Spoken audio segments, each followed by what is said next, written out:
দুর্গম পাহাড়ে আশার আলো, ক্ষুদ্র নিগোষ্ঠীর জীবনমান উন্নয়নে রিসোর্ট বানাচ্ছে সেনাবাহিনী।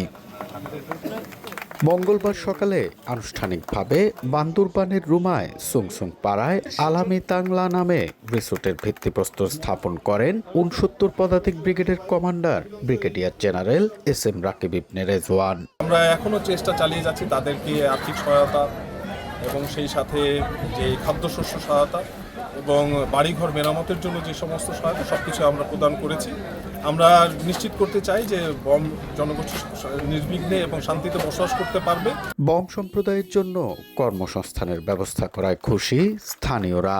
২-৩ বছর আগে আমাদের পরিস্থিতি অনেক খারাপ ছিল, সন্ত্রাসীরা ছিল এখানে, আর আমরা ভালো মতো থাকতে পারি না। এই কটেজের মাধ্যমে এই এলাকার লোকেরা স্বাবলম্বী হয়, এই আশা। যারা এখানে বসবাসরত বিভিন্ন জাতিসত্তায় তাদের টেকসই উন্নয়ন হবে বলে আমি মনে করি। বেশ কয়েক বছর আগে অভাব অনটন আর কেএনএ সন্ত্রাসীদের অস্থিরতায় সুংসুং পাড়া ছেড়ে বম সম্প্রদায়ের বহু পরিবার পাড়ি জমান ভারতের মিজোরামে। বর্তমানে আইনশৃঙ্খলা পরিস্থিতি স্বাভাবিক হওয়ায় নিজ ভূমি সুংসুং পাড়ায় ফিরতে শুরু করেছেন অনেকেই।